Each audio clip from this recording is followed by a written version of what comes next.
This is the LatinNews Podcast, episode 9. I'm Richard McCall, your host here in Colombia. My very special guests almost need no introduction at all. In New York, I have Renata Segura, who's a deputy director for Latin America for Crisis Group. And in Paris, Diego Darin, who is the expert for Haiti for Crisis Group as well. So welcome on the LatinNews Podcast. Thank you for having us. Thank you, Richard. It's a great pleasure to have you both here indeed. We're going to be discussing Haiti, as you probably could have guessed. And I think we have to start with the lack of real news or, up-to-date news about what is going on in Haiti right now. We get snippets of, incredibly negative and incredibly awful happenings, kidnappings, self-defense groups, and essential lawlessness. So I'd like to know from either one of you to start, what is the actual situation now in Haiti? Please, perhaps Renata. Sure. I think we can summarize it by saying that there is an overlap of a political crisis, a security crisis, and a humanitarian crisis. Since the assassination of President Moïse 2 years ago, there really has not been a legitimate government in power in Haiti. What happened after the assassination, when there was a lot of debate about who was the right person to succeed Moïse in power, the international community turned to who is now the Prime Minister, Henry, because he had been appointed to become Prime Minister under Moïse's government. Haiti has constitutionally a government that has both a president and a prime minister. And he has been the person in power since, but he is not a very legitimate leader. And the majority of Haitians don't trust him as the right person to lead into the next stage and convene elections, which is really something that is urgent, that happens soon, but that the conditions are really not there. The other thing that has happened is this expansion of violence that had been growing before, but that has exponentially increased since the assassination of Moïse. The power vacuum that resulted after his death empowered gangs that had existed in Haiti for many decades and who used to be mostly the private armies of either political or economic elites to really grow, to cut some of the ties that they had with the elites, but in turn to become much more of an exploitation presence in the neighborhoods that they control, and who have been expanding the control of the territory. They right now control around 80% of Port-au-Prince. They control most of the roads that come in and out of the capital, and they are now growing into neighboring areas. And that has in turn made a humanitarian crisis that had been growing even worse. In particular, we're very worried about the lack of food and access to food. The WFP just put out very dramatic numbers about how difficult it is for most Haitians to access food, and for some of them to really be in the most serious of the food crisis. But there's also been difficulties accessing other services such as hospitals, clinics, educational services, etc. So it's really an overlap of those three crises that makes the life of Haitians very, very difficult at this point. Perhaps, Diego, do you have anything else to add on this point? Well, yes, the most important thing right now, you have three different crises, and of course, an economical crisis as well. But the main driver of all this crisis is the expansion of the territories that gangs are controlling, and the power, the military and political influence they have been having over the last 3 or 4 years since the MINUSTA left. The MINUSTA was the peacekeeping operation that was in Haiti between 2004 and 2017. And since then, the security forces, the Haitian security forces, have been simply outmatched by the power the gangs have. And many Haitians tell me that for the last 3 years, there has been so many first times. It was the first time then that the gangs occupied and controlled the Supreme Court the first time, when they controlled the road that connects the capital to the southern part of the country, then the one to the north, then the one to the east. Then they blockaded the port with the largest stock of fuel in the country. So right now the gangs are very much in control, and the Haitian state is in is kind of collapsed. Public services are barely functioning, and the gangs are the ones who rule in the capital and in other parts of the country. So who can we say then are the big players in these gangs? I mean, can we name some of the big players? I have heard of the self-defense groups, the Bois Calais, but who really control different parts of the country and Port-au-Prince and these lines of communication, let's say?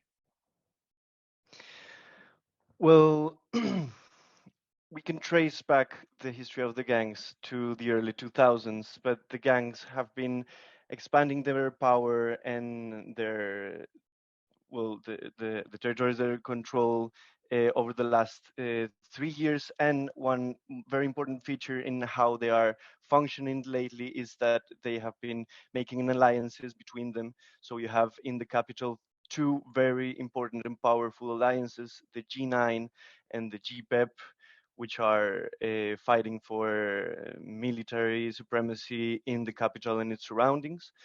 The G9 is led by a well-known leader in Haiti and at the international level, who makes himself call barbecue. His name is Jimmy Cherizier. He was formerly in the police. He was a police officer in an anti-gang unit for 12 years in Haiti.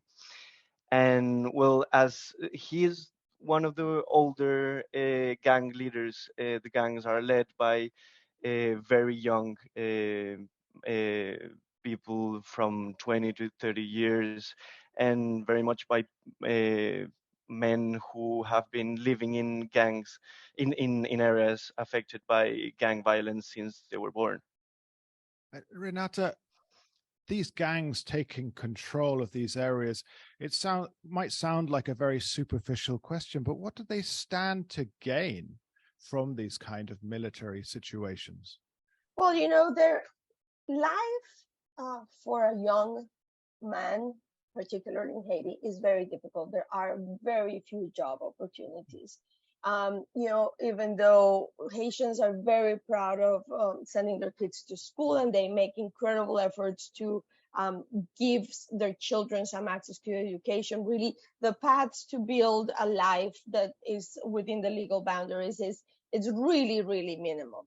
Yeah. So really, these are survival mechanisms for a lot of young people in Haiti who unfortunately have had no choices but to go to violence. And so really, this is a survival mechanisms in terms of making money. They kidnap, they steal, and then with these sort of more survival needs has come like a very worrisome extrapolation of just really barbaric violence, right? So we're seeing rape, we're seeing sexual harassments of multiple forms. We've seen really just full behavior, like people, their victims alive. So it's something that starts in a way as the only way in which you can make a living, and has become just a little bit of a reign of terror that gives these men power, that gives them status, and obviously gives them control over the population, which unfortunately right now is the greatest asset that they have to get what they want. And so when we look at the sort of legitimate authorities, because there's a parallel authorities, but legitimate authorities, have they just sort of the Haitian military and so on just withdrawn to tiny regions and tiny areas of Port-au-Prince to defend those? I'm having a difficulty in my head trying to imagine how this all sort of, the formal and the informal sit alongside one another. I don't know who wants to answer that.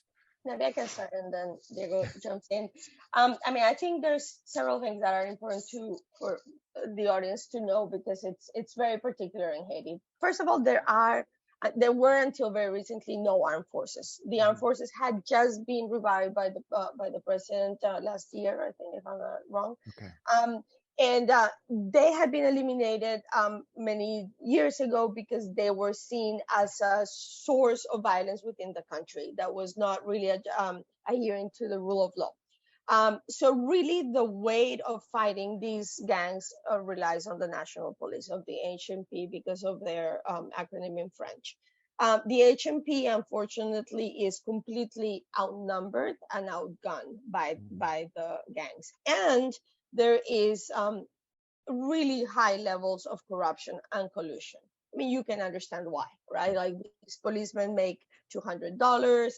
They have very little weapons. They live in the same neighborhoods where the gangs live. It's sort of like you could make the analysis similar to what happened in many places in Latin America, plata o plomo, right? Like you join us or you get killed. You have very little choice. So the police has been very ineffective. They have had very small successes here and there, but there is a very big international effort to try to bolster it because it is the only national actor that is at this point in time really being leading the fight against the gangs. Now, the other thing that has happened, and it is very important for us to differentiate between the gangs and this group and this movement, which it has been known since the early in this year, Wakale, is the sort of proliferation of self-defense movements within the Haitian neighborhoods. We say the proliferation because the press has been portraying this as something that has just been created or is new. That's not exactly the case.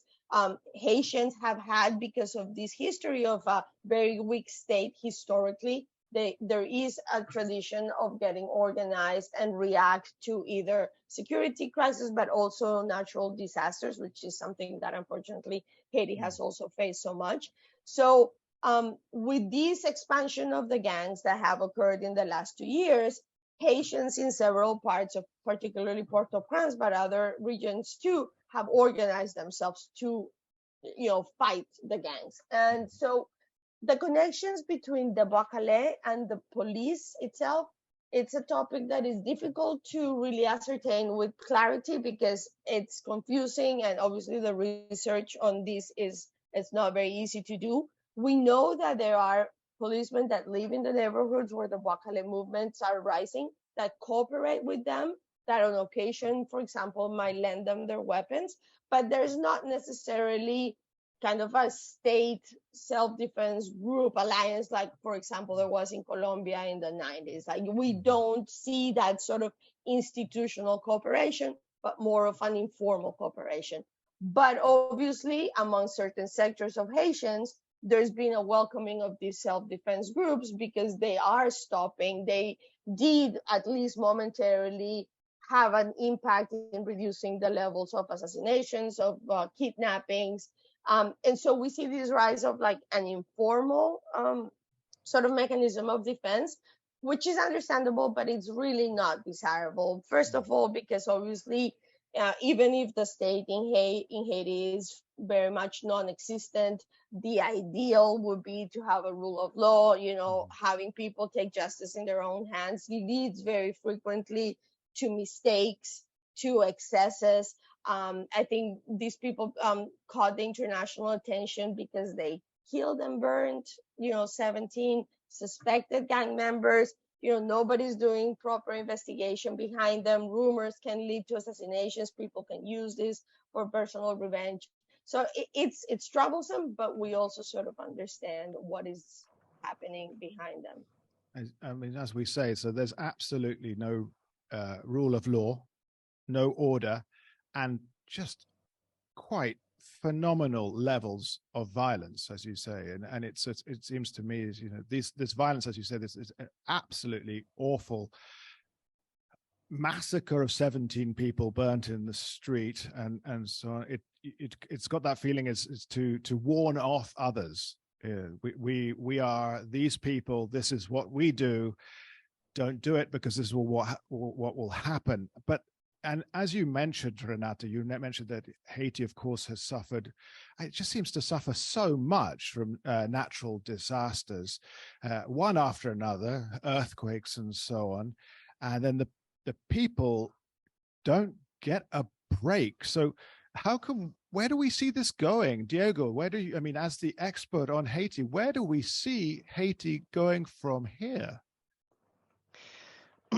Well, the problem right now is that we have two very important crises, the political one and the security one, that are very interlinked. And so you can't advance in lowering the levels of violence and finding a sustainable solution to the security crisis without addressing the political conundrum right now. And because political instability has always led in Haiti to more insecurity and to the expansion of the gangs in the past decades. So right now, and what we have been recommending in crisis group for almost 1 year now, is that we have to address these two issues simultaneously. But it is well. I think that everybody agrees right now that the Haitian security forces, the Haitian police, is not able to push back the gangs with such little effectives and in the state of the current state of the Haitian police. So the security forces need an international mission. It there are ongoing discussions right now on how would that be the composition, how many policemen or militaries would be going to Haiti, for how long, which will be the exact mandate of that mission.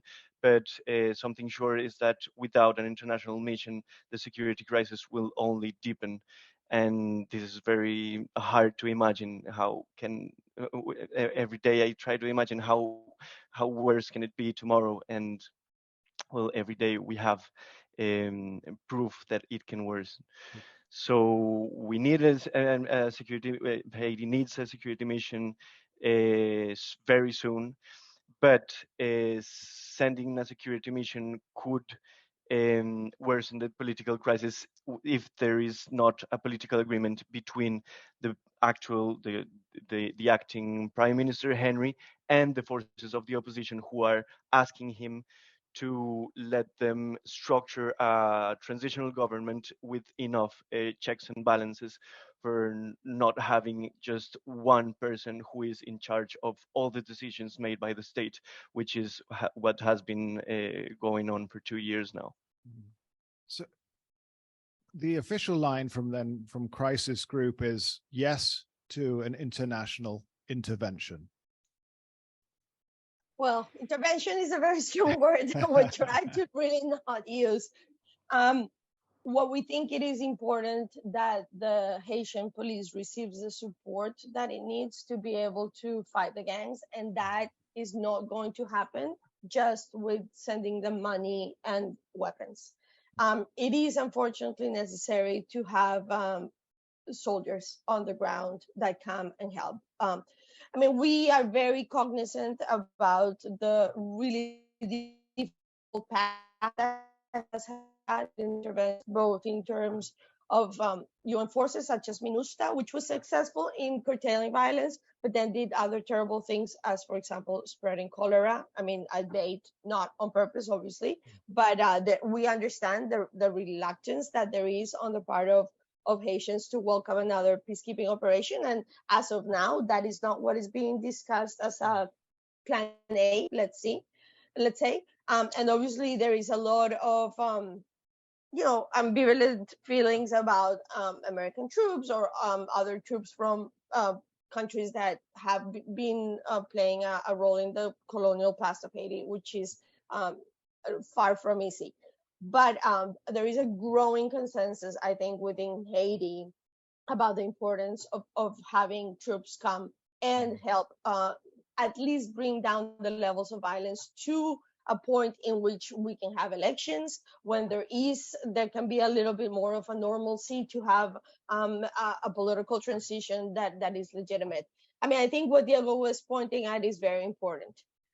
The great problem of sending troops as the situation stands is that it might end up legitimizing the government of Haiti, which is really not the ideal situation because so many Haitians are opposed to him. So what would be ideal is a deal between Henry and the Haitian opposition that really brings more of a power sharing agreement to the next years to come, in which they welcome troops. Partially because everybody in Haiti essentially understands the need of troops, but the troop contributors, those countries which might be in the position of sending people, are not going to do it if they think that the moment they land, they're going to face protests, they're going to be called invaders. We're looking at operational difficulties that are going to make this task very hard. We're looking at gangs that live with the communities in shanty towns, in very difficult spaces. It's not going to be operational easy.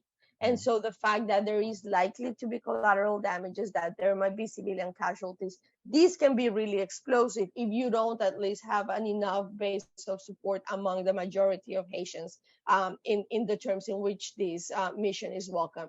I mean, we've had extensive conversations with multiple parts of the opposition. I think while at the beginning, after Moise's assassination, there was a lot of hesitance against having the troops come. Right now, the situation is different. And the majority of the people that we speak with say, we understand we need help, and Haiti is not going to be able to do this alone. But there is a great fear among some of these sectors about just consolidating a regime that they see as the prolongation of what has been a very corrupt series of governments by Moïse, by Martelly before him. And so there is also this urgency among certain sectors within Haiti, which we fully understand, to really break the cycle of corrupt governments that are really only looking to enrich themselves and not provide for the people. And they see this as a moment in which this can happen. Fortunately, the stars don't seem to be aligned in that way right now. And clearly the daily deterioration of the security situation means that it has become really urgent to have troops get to Haiti ASAP. But what is the likelihood of Henri then actually saying, okay, let's do some power sharing, a transitional government until we can have free and legitimate elections alongside an international peacekeeping accompaniment? Let's put it out there in a nice way, not an intervention. What is the likelihood of this happening? Maybe Diego. Well, Ariel Henry is as as was Moïse, as was Martelly, a very unpopular leader, and he wasn't elected. He was named by Moïse before he was dead, but he didn't have all the formalities. He didn't swear before Congress to become prime minister. So there's a big question about the legitimacy of he being at the head of state right now.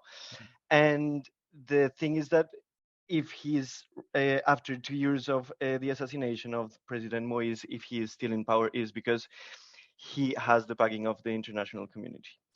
And as long as the international community, and mainly, well, the most influential international partners of Haiti, don't pressure him to get involved and to sit on a table to get in negotiations on governance issues, he will be constantly refusing to engage in any negotiation of power sharing with the opposition.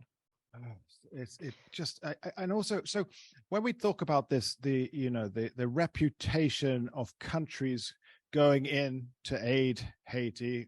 We've had, obviously, as you say, the colonial type of oppressors and the US or the French or the Spanish and so on. Would it be a more appropriate thing to see regional powers, regional governments, Central America, South America, would they be more accepted as peacekeeping forces? Yeah, I mean, that has actually been a hopeful development in the last few weeks in which CARICOM has become a bigger actor in trying to mediate the situation. And there was a meeting that we thought was hopeful. It did not bring the fruition that we were expecting, but at least it's the start of a conversation. It took place in Jamaica a couple of weeks ago. A group of experts from CARICOM was in Port-au-Prince last week. So we are seeing, in particular, the Caribbean region standing up. I mean, the OAS could be a logical actor, but because of the way in which the region perceives the OAS is too aligned with the US and divisions within the Latin Americans and the US right now, perhaps the OAS is not being able to play that role, but CARICOM might. And so we're hoping that CARICOM might be a more appropriate conduit, that the Haitians see if they do send troops that come from the CARICOM neighbors, they see them as peers. They don't see them with the kind of resistance that they would see a force coming from France or the US, although that's not on the table. So that is not actually going to happen. But yes, we are hoping that CARICOM can continue to increasingly play this mediation role and really try and convince Henry to get to the table. I mean, we have to say that obviously it's not that the internationals it hasn't occurred to them to ask Henry to sit at the table, like they have been asking and there's been negotiations, but it's been very difficult to make it happen. It is for the international community has to deal with Henry. He is he is the person in power. He is the prime minister. It's not that they could be like, I have no idea if they regret it or not. I've never had a conversation with anybody who has told me that, but perhaps they're like, okay, well, maybe this was a mistake, but it is what it is at this point, right? So this is the only government that there is, and they need to engage with him. And so I am sure there are people that are trying to get him to sit at the table, but perhaps a stronger message needs to be sent. And there was a renewal of BINU, the UN mission, which happened last week at the UN. And we were pleased to see in several of the interventions from the ambassadors that there was a lot of emphasis placed on actually Henry coming to a wider agreement, from the US to China to Ecuador, multiple member states actually emphasize the need for a broader agreement. So hopefully the government will understand that this is a necessary step in order to be able to bring a little bit of peace and stability into the country. And this happens soon. It sounds to me that in order to get Henry on board, is, you're going to have to sort of dangle some very attractive options for him. Have you seen anything going on in the background, the carrot on the stick to say, listen, you do this and your bank account will look great, or something along those lines? You'll be emperor for life, but non-executive. Diego? No, I haven't seen that. Because something has to give, and he doesn't sound incredibly accessible on this. I mean, of course, he has been approached. I do have to ask, as of course where I'm located, what is going on with the Colombian mercenaries who obviously took down Moïse? Well, we don't have much information on that. The case is being instructed in Haiti by the fifth judge who is in charge of this case. He has been in charge of the case for 1 year. He had 3 months initially to give some results about his investigation, but we haven't heard anything about that. And well, there's the judicial process in the United States that is going on as well. They are well, there are 11 people arrested in Florida, and the main suspects there are the ones Mhm. manning the CTU, which was the private military company that planned the back in the session. The main question that I think will remain after the sentences will be said in the US is who was the mastermind, who maybe not who paid them, but who wanted that to happen. I, in the interim period, as we go back, let's go back into territory here. We're looking at levels of poverty that are, as yet unknown in Haiti.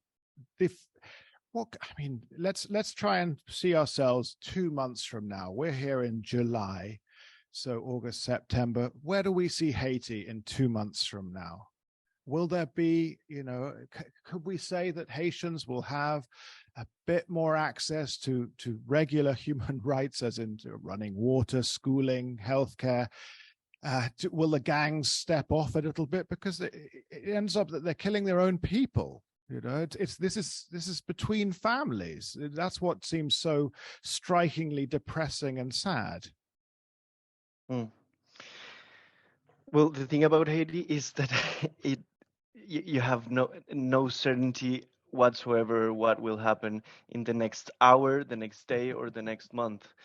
Well, maybe one of the gang leaders who have been featuring themselves as defenders of the poor, and who have been building their like political images of themselves, might want to kill Prime Minister Henry, as some politicians maybe were involved in the assassination of President Moïse. Maybe they will be able to control the whole territory of the capital, and they will be actually in control without being in power. Well, the only thing is that the human suffering of the civilians will only increase. Yeah. That's the only thing we know. And how Sure. much, as we wind this down, how much of this sort of income coming through Haiti is from narco-trafficking coming up from obviously Colombia, Venezuela, and the like? Well, Haiti has been a transit hub of cocaine and other illicit trafficking, well, drugs. But there's not so much information on Haiti. We have very much, much more information about Puerto Rico, República Dominicana, or even Cuba, Jamaica. But Haiti, we don't have data. Customs don't work really well. There are not so much seizures of drug shipments, so we don't have much information on that. The absence of law and order does suggest that it is a very lucrative, let's say, transit hub. But as we close this down, let me say thank you to both of you, Diego Darin, the Haiti expert for Crisis Group, and of course Renata Segura, Deputy Director for Latin America in New York. Is there anything else that we are overlooking about Haiti that needs to be said? Either of you have final comments? Well, maybe on the latest developments, we were talking a little bit about the Bois-Calais movement and Yes. all these self-defense groups that have been proliferating in the capital mainly, but in other parts of the country. These self-defense movements have been collaborating informally, as we said, with some policemen, but also with gangs. And if you see the recent history of how gangs were created, many of them started as vigilance brigades in some neighborhoods to prevent attacks from right-wing paramilitaries in early 2000s. So in the previous months we saw a respite in violence because gangs were astonished by the courage of people who are standing up to them with machetes, with sticks, with bottles. But we have seen an upsurge in violence, and maybe if the gangs are to engage in large-scale attacks against these self-defense movements, maybe these self-defense movements might evolve and add to all the ecosystem of illegal armed groups, and which is very self-defense worrying. movements could move into politics too, as they have in many other places in the continent, and that's a very worrisome thing. I mean, Colombia, Mexico being the obvious examples of what to worry about. I mean, I think two things that we have not been able to research in depth. One really that we do think it's an important issue, and we raise whenever we have the chance to speak to the general public, is the importance for the U.S. to really take a hold of the weapon trafficking that is happening into Haiti. We know that the majority of the weapons that are coming to the gangs are coming through Florida ports. And it really should not be so impossible to check that the boats that are coming with food and other things are not hiding weapons in this cargo. It's something that we have raised numerous times with the American government, and many others have, but it's something that we are happy to see being repeated more often in the international environment. This is something that is crucial. It is much more difficult to set up an international force to come to Haiti than to stop feeding weapons, and particularly ammunition, to the gangs. And unfortunately, this clashes with a very complicated and convoluted gun rights conversation in the US and Second Amendment and so forth. But the truth is that that's the lifeline for the gangs is coming through the US. And so that needs to be taken into account. And the deportation of Haitians back from the US to Haiti is also now contributing to the situation. I mean, this is a moment in which Haitians are living because they don't have a choice. This is something that actually we have seen happen with the police, is that a lot of the policemen are trying to migrate to the US and elsewhere. And so when we see deportations sending people back to Haiti, is just adding more fuel to the fire, because it's not like these people are going to find work or ways to support their families. So the US could do those two things internally to try and bring things down. But we do appreciate that countries such as the US and Ecuador and others are really trying to mobilize the international community to send some support to the HMP, which is something that is urgent. I mean, Haiti is not on your daily news, but it is very much on the daily conversation in international politics around Latin America. It is very much at the center of the conversation at the UN and other places. So we are hopeful that this sort of sustained attention, at least among the diplomats, means that it's not going to just go away. So like so many other crises in, like Nicaragua, nobody speaks about Nicaragua. And, that is a massive mess. At least people continue to speak about Haiti. It is terrible that it's the horror of what's happening that is putting it on the table, but at least that means that perhaps the world is not going to look away this time. But it is indispensable that the world also sends a very loud message to Henry that it is very important that he sits with the opposition. He is more he creates that welcomes the troops in a way in which the troop contributors can feel more reassured. And perhaps this is something that can switch the dynamics internally. So, I mean, we need international help now. It's the reality, isn't it? The conversation continues. It amplifies, and at the same time, things like the US thwarting the transportation of weapons to Haiti is, I can see these happening at the same time, could be of help, and then perhaps something like food aid and so on, really to help, and medicine, the basic needs to start with. But then the dialogue with Henry needs to be strong, fast, and effective, I think. But let me take this moment to say thank you to both of you. Not immensely positive, but you've given your views from very academic and very well-informed backgrounds. So I thank you for that. And I know our listeners will indeed be grateful for such insights. So thank you to Diego Darin, the Haiti expert for Crisis Group, and Renata Segura, the Deputy Director for Latin America at Crisis Group as well. It has been a fantastic episode illustrating some of the intense complexities in Haiti. So thank you again, everyone, for listening to episode 9 of the LatinNews Podcast. I've been your host, Richard McCall, and we'll be back in a fortnight talking further about the region. So don't go away.